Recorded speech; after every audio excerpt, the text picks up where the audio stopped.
Next up, we have my favorite part of the show, of course, Jazz Talk, where I interview local jazz musicians. This week, would you like to introduce yourself? Yeah, Tell them sure. a little bit about yourself. My name is Payton Hayes. I'm a percussion education major here at WT. Classically trained percussionist. I do all that side of it, but my passion is probably jazz drumming is what I would say is my passion. So that's what I do a lot of time focusing on. So how long have you been playing percussion for? Percussion since, I would say, 6th or 7th grade. So that's been probably 10 years now. Yeah. And drumming, I like drum set playing. I got an electric drum set in freshman year of high school, and I didn't really start jazz drumming, like the art of jazz drumming, probably until college. I see. How did you find out about jazz? Jazz, unfortunately, nowadays is kind of like the butt of some jokes. It's kind of like an unfortunately a dying art form, I would say jazz is. So like one of the first things I can remember about jazz is like on SpongeBob, Patrick is like, now you must acquire a taste for freeform jazz. You know, that's probably the first to just like the idea of jazz was that SpongeBob episode. I see. What made you so attracted to the genre of jazz? I think, so this is kind of a weird story, but when I was a freshman in high school, I started to become like a snob about music, and I thought it was cool when songs were like 8, 9, 10 minutes long. So one time I was sitting in geometry, and I looked up on Google. I was like, longest song, and it pulled up One Down, One Up, Live at the Blue Note by Coltrane, by John Coltrane. And it's not the longest song ever. It's not even his longest, but I listened to it, and I was like, oh, this is really cool. Yeah. How different is playing jazz compared to when you play in like band or an orchestra setting? Jazz is so it's visible on me sometimes. Like some of those pictures they took at the concert last night, you can tell I'm really strained. But jazz is difficult because of how much is unplanned in it. It's like I really like to play with a big band or a combo because you can play off of people. So when you're in symphonic band or orchestra, you play exactly what's on the page, exactly the way it's written. You know, there's no personal flair that can be given to it. So jazz, I really enjoy because you can kind of, especially like if you ask some other jazz drummers, the sheet music is not even really there. It's like a suggestion. I see. Okay. Yeah. I get you. So I know for obviously a percussionist, it's very different setting from going from many different instruments, percussion instruments, to just sticking to one. Like, which one do you really prefer? I would say I do prefer drum set. I was just talking to a good friend of mine at lunch about this, about I don't want to be like a one-note percussionist. I see. There's a lot of people that like they can only play marimba well. They can only do snare drum well. I don't want to be the guy that can only do drum set. So I see. As much as I prefer to do drum set, if I could, I would probably play drum set like all of my practice hours, but I have to devote time to the other stuff, and I really enjoy the other stuff as well. Yeah, I get you. Does the way you think change when you play jazz music? Definitely. Yeah. When I'm playing, like I have my junior percussion recital is next Friday at 7:30 p.m. There we go. And I'm playing 4 pieces that aren't for drum set and 1 piece that is for jazz trio with the drum set. Yeah. And I'm never stressed when I'm playing drum set. I'm never thinking about I have to play exactly what's on the page. I have to do this right, or I'm not playing the piece right. So, in addition to all the the taste that goes into playing jazz, I'm also way more relaxed. I see. It's more of a flow state for you. Definitely. I see. Who are some of your role models that you have in the world of jazz? So role models is a hard term to use for jazz because a lot of jazz artists, like especially I read Miles Davis' autobiography. Yeah. They were really like in their day-to-day life are not great role models. I see, But I would say, and this is different. A lot of people expect me to like Buddy Rich or Steve Gadd because I'm a drummer. But I would say if there's one that is on the very top, it's John Coltrane. I think the way he thought about music and his evolution through everything was really cool. And then I would say right now, definitely Chick Corea. I see, yeah. Leading into my next question, what are some of your favorite jazz artists, and why are they your favorite? Okay. So if you ask anybody that talks to me, they would say that I like Coltrane like obnoxiously. And I don't know exactly what did it. I can talk about some of the charts when I started listening a little more out there jazz, like the freeform stuff. that's when Coltrane really became like my number one. Is I was thinking about how impressive it is to go into a recording studio and give like a tonal center and then play for like an hour and a half and make an album out of that. Coltrane's number one. I listen to a lot of Chick Corea, Herbie Hancock, Art Blakey. I could go on forever, but I would say in the world of like jazz, American jazz, Coltrane and Chick Corea, Miles Davis, of course. I don't think there's an artist that I am like, I don't like them, but I get you. Yeah.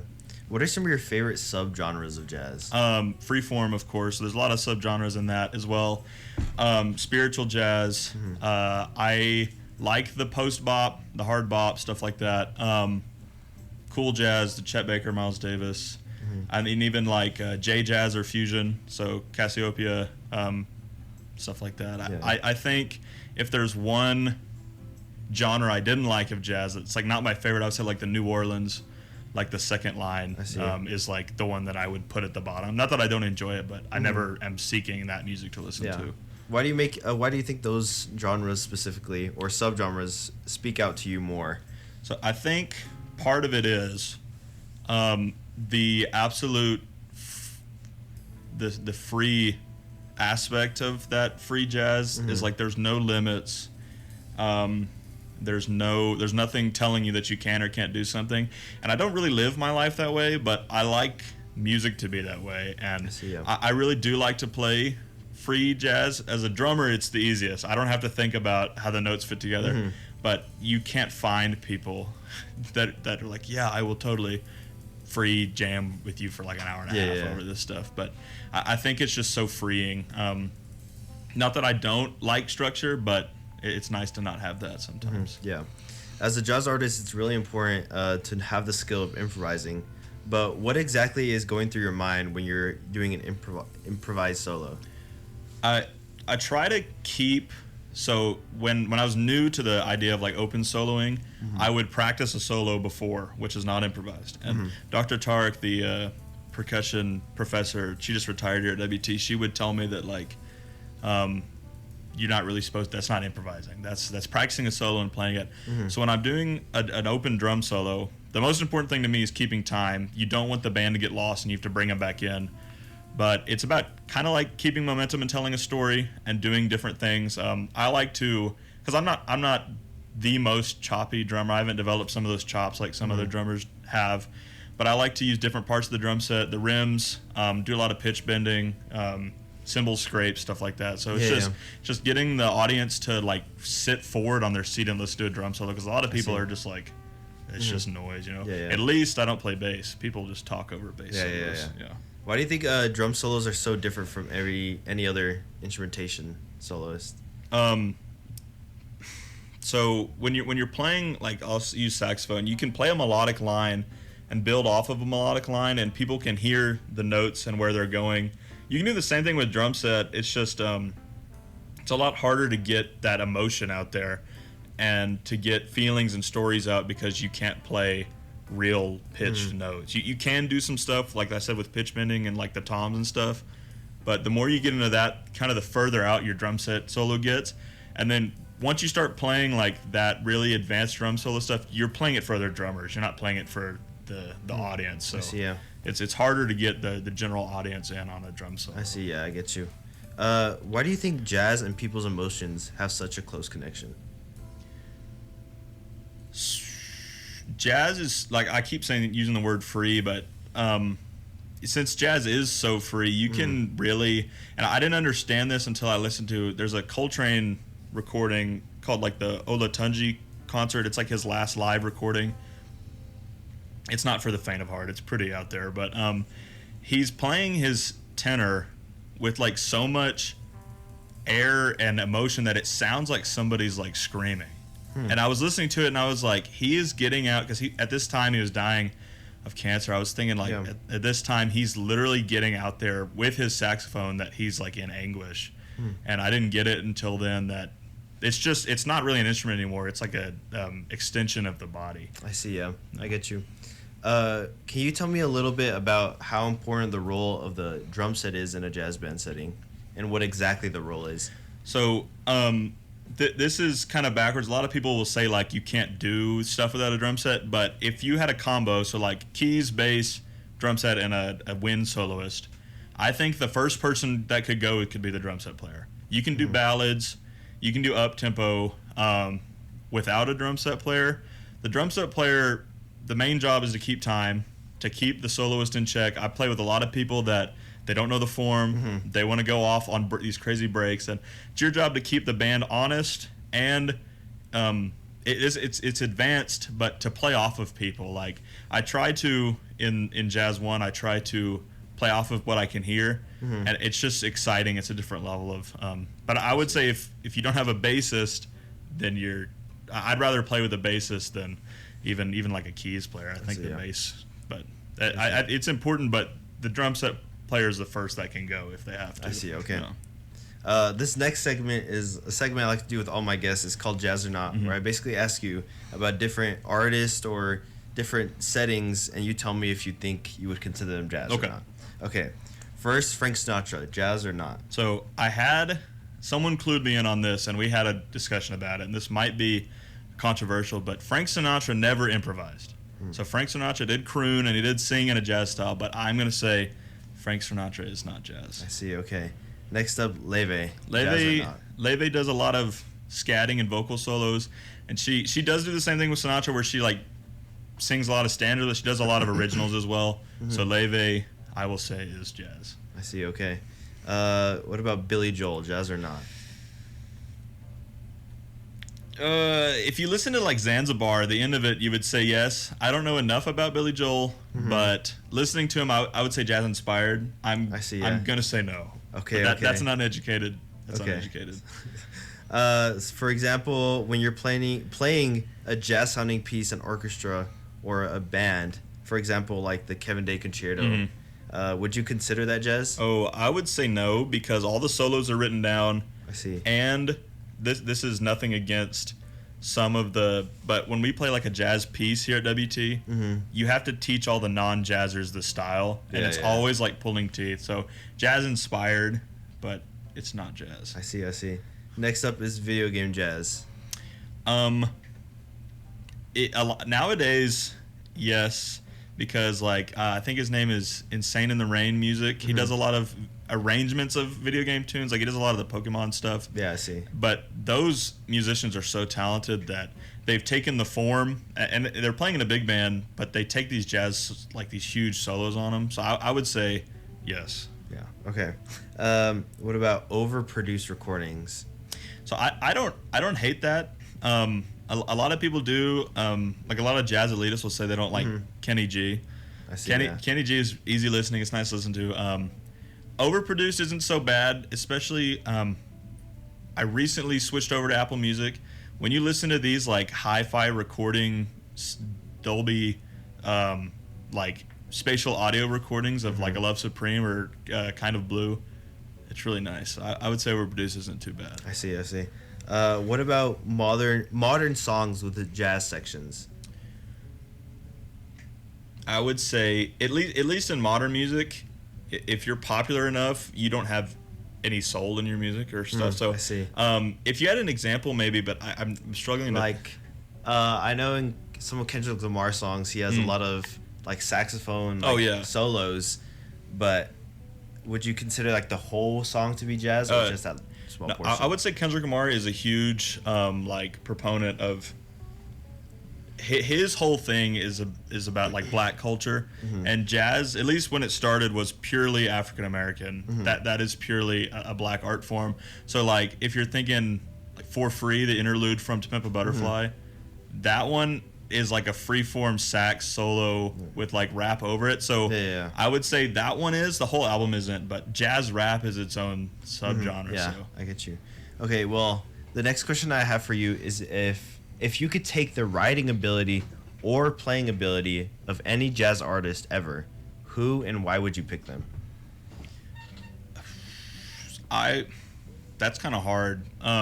So I like to think of compositions, but I don't compose as much as I wish I could. And I spend a lot more time playing. I'm an education major, not a performance major, but I would take the playing ability, and I think just because he's a drum set player. As much he's overrated, and he was famously a jerk, but I think I would take the playing abilities of Buddy Rich. He was that good. I see. Next, what is one of your fondest memories you have relating to jazz? So this is kind of a strange one, and it ties into the song I'm going to recommend. When I was a freshman, I had a practicing problem, right? And the freshman year, at least the first semester was pretty hard. I was sitting there doing my music theory, and I put on this. I was on a Coltrane band, and I put on an album, a posthumous release from '71, I think, called Sunship. And I was listening to it, and it got to the second track, Dearly Beloved, and I was listening to it, and that's the moment. Like right then, I was listening. I think I was in the honors program here at WT. Then I realized it was a waste of my time as a music major. And I was in the honors lounge, and I was sitting on this couch or like this recliner, and I was listening to that, and I had to put the book down and just sit there and listen to it. It was that great. I see. How do you feel about the direction that jazz is currently going in? I personally am not a fan of at least like you listen to like modern jazz or fusion. A lot of people don't play jazz anymore. It's like it's like fusion. It's really complicated. Like they're playing in 13/8. Like a big one that just blew up on TikTok was Jesus Molina's arrangement of Night Tunisia, which is an 11/8, and it's cool and it's really difficult, but it's just like they're doing it just for the sake of I can play this in 11/8. I see, and not that it's not impressive and cool, but I think that'll be, I don't know what we're going to call that era of jazz, but I'm not a huge fan of it. I do like the bringing back, so like Leve's doing a good job and stuff like that. But right now with all that, even like some bands like Polyphia or Animals as Leaders, that prog jazz-inspired rock, it's like, I can't even count this. It's too much. Yeah, I get you, yeah. What are some of your favorite jazz albums, and why are they your favorites? So I listen to a lot of Coltrane. So I'm gonna name a lot of Coltrane ones, but my favorite things by Coltrane. I love Supreme, of course. Coltrane Live in Japan. That one is really long, but it was a good listening experience for me. Ascension by Coltrane, and then I'll just do one more Coltrane, which my favorite album ever is Sunship. Miles Davis, I like Kind of Blue, which is a safe answer.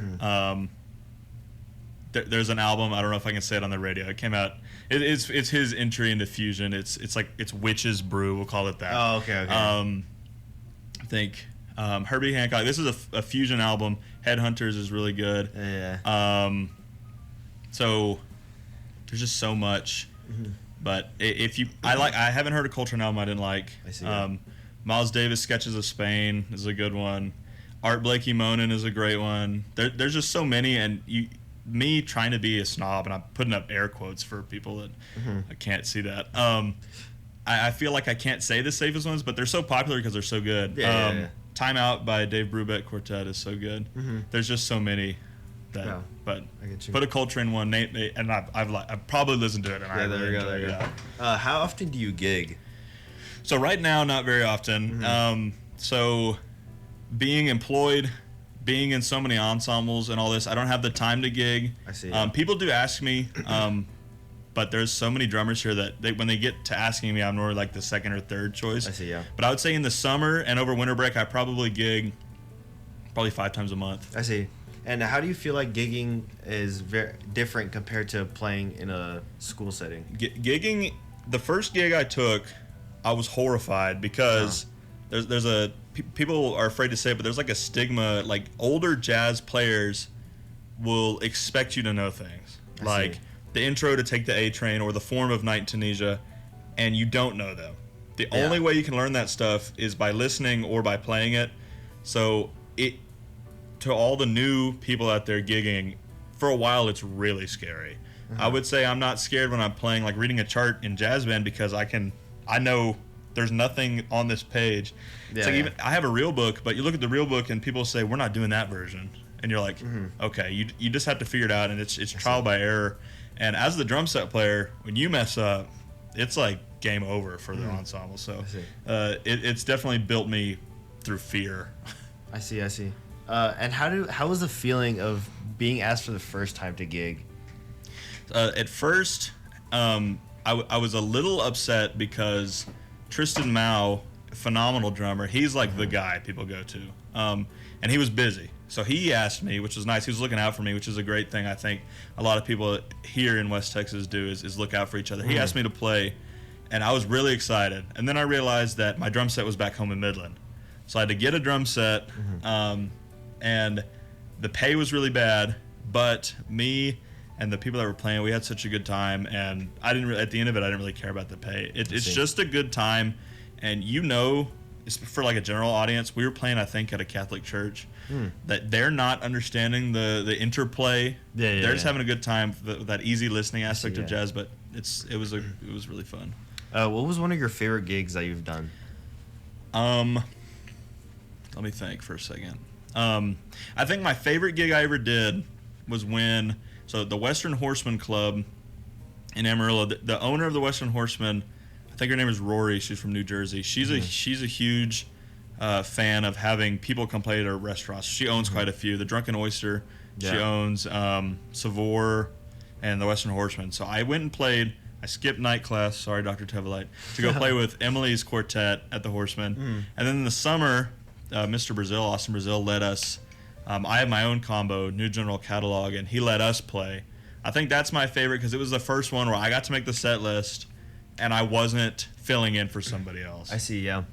Can you tell me, just as a lot of information for me too, because I don't really know about this, can you tell me kind of like why a lot of kit players have bigger kits compared to like when you have the usual setup? Yeah.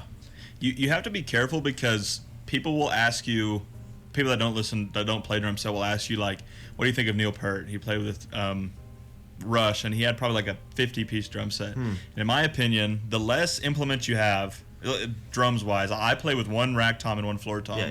That's like the jazz setup. The less implements you have, the more creative you have to be, right? So someone was like, you don't think Neil Peart was creative? And I was like, okay, right. I like to have as many cymbals as I can have because you can get different, timbres out of them. Yeah. But I like the toms because it's less to think about. If you're going to fill with this many, you can't do just down the drums. You have to, that's why I bring in the pitch bending and the modulation, the metric modulation, stuff like that. It's because the less you have, the more you have to be creative with. And I prefer smaller, and the main reason I prefer smaller is, they even asked Elvin Jones about this. He played with Coltrane. Is like, why do you use an 18-inch kick? Or 16-inch, I think it was 18. And he said, because it's what fit in the taxi. So it's just so much easier to bring a smaller kit and less cymbals. I get you. Well, yesterday we had our jazz band concerts. Can you tell me a little bit how that went and how you felt about the music and stuff like that? So Mr. Story, who leads Jazz One, he does a great job of picking charts that I haven't heard of and charts that are ridiculously hard. Yeah. So the first one we opened with, It's Alright With Me, is a Cole. I think it was Cole Porter.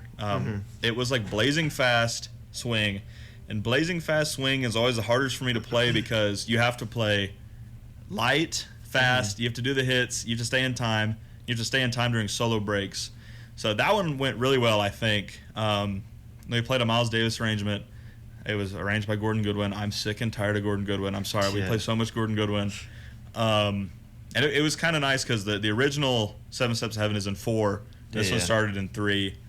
And then David, the bassist, and I really wanted to do a funk tune. And he was supposed to get us one called Hey, That's My Bike, but he didn't find it. So we picked up Foul Play by Chris Berg a week ago, and we played it. And it's just a good time. Funk is, it's nice not to play swung for at least one tune. And then we did 4-5-6 as a bassy. Bassy's nice because the bassy drumming style, and I haven't perfected it yet, is so particular. And when Dr. Tarek taught lessons, she taught out of this 40 essential styles for the bassist and drummer. And one of them is a bassy.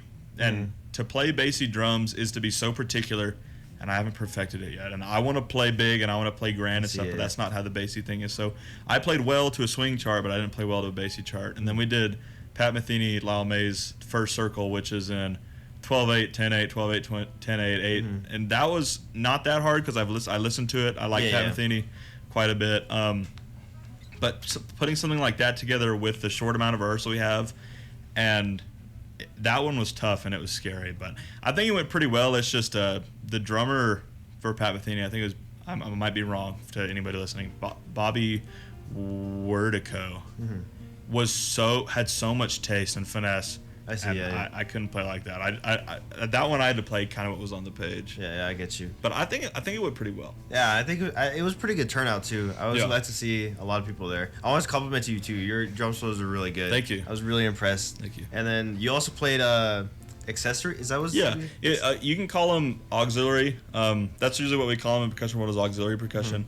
I did Mason, who plays in jazz too. Me and him kind of have an unspoken agreement that if he needs an aux part covered and I do, we'll play in the other bands. And it's nice because Dr. Barger and Mr. Story trust us enough to. I didn't show up until the last rehearsal, and that was a really good one. Spain is such a great standard, and it's nice to be back there and not be the guy. Sometimes it's nice to be back there and have fun. And it called for Latin tinkles, right? And I can do whatever I want, right? Yeah. So I had some garden weasels and some copper rings and some wrist bells. It was just a good time. And then to work on my conga technique, it was nice perfect. Well. Yeah. It's like Gordon Goodwin's big band. They have a whole auxiliary the person. Latin. It's usually for those Latin tunes. My next question I had for you was, how do you feel about the jazz influence in modern music? I would say that the influence is some people haven't quite wrapped their head around it, especially people that like musical theater. They don't understand that the entire basis of their genre is built off of jazz, and some jazz haters don't want to admit that, but jazz is so important, and I think it's the number one thing America has brought to the world stage, and it's nice to have a purely American art form, and I think jazz is that. It's so understated. Of course, and I don't listen to a lot of modern music. I do like, I hate to say it, but like a lot of that modern pop nowadays is so good. Sabrina Carpenter's so good. But I think she's more funk inspired, which funk is kind of a subgenre of jazz. It can be related to that, but it's nice to see people that are using real instruments in their music again. Yeah. It's really nice. What do you hope for jazz in the future? I hope that jazz will become not a niche anymore. Like when you go play jazz gigs, it's all 80-year-olds that are there. And it's either, I tell people, when you go play jazz, it's college kids or 80-year-olds. And I want, like back in the 50s, 60s, Miles Davis was the definition of cool, right? He was Birth of the Cool was Miles Davis, and that's just not it anymore. And I know it's not going to happen, but I want jazz to be what's on the radio and what people are listening to, and people, instead of being like, oh my gosh, Playboi Carti dropped tonight, they'll be like, I can't believe Leve just dropped another Standards album. That's what I hope would happen, but it's wishful thinking. The next question I had for you is, what advice do you have for up and coming jazz musicians? I would say that you might be embarrassed, but I would ask to sit in with people. My first experience, I was at the 806 Coffee and Lounge. They do like every last Sunday of the month, they do a jazz jam and people sit in. And I just went to listen, but Tristan, who I talked about earlier, he was like, "Hey, come play," and I was like, "I don't know this one," and it was Autumn Leaves, so that was embarrassing, but I know it now. But I sat back there, and all I needed to know was that it was swing. I could kind of figure it out from there. It will be really scary, but you have to ask people that are established to. They might be insulted at first, like if you want paid gigs, you're like, "Hey, can I just come sit in?" Usually they'll be like, yeah, of course you can. It gives them a break too. I see.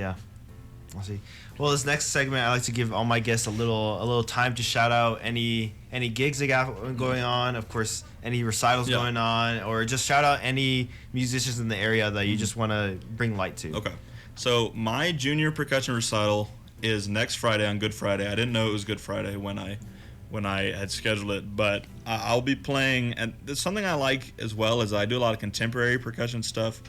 So I'll be playing a Chick Corea arrangement, actually, a vibraphone marimba duet with Mason, and then a really modern contemporary vibraphone solo, and then a really modern multi-percussion solo, and then I'll do a jazz trio. Dr. Bomey's going to play marimba on that one, and two other great musicians, Carson King, who we've had on before, will play bass, and then Piper Fowler will play keys. And then after that, I'm going to finish off with a minimalist marimba solo. So it's a really contemporary. I hope people can come out to that. And it's been a lot of work. I wouldn't say I'm not as talented, but in high school, I wasn't practicing. I was taking calculus 2. I didn't even know I was so I didn't really have that time to practice. So it's like the catch-up game has been pretty intense for me. And I put a lot more work into this recital than some people have, not because they're lazy, but because they didn't need it as much. Yeah. And I've grown so much from it, and I don't want to go out there. It's gonna be a long day. Adam Johnson is having his recital the same day at 2 hours before mine, and I'm playing in that one. And so I don't want to put all this work into it and get out there and there be nobody there. Yeah, so I'm asking all the professors I like. I'm putting up these posters. Yeah. So I'm just hoping to get people out there. There you go. I hope to change the people's mind about some stuff, because the vibraphone solo won't be easy to listen to, I don't think.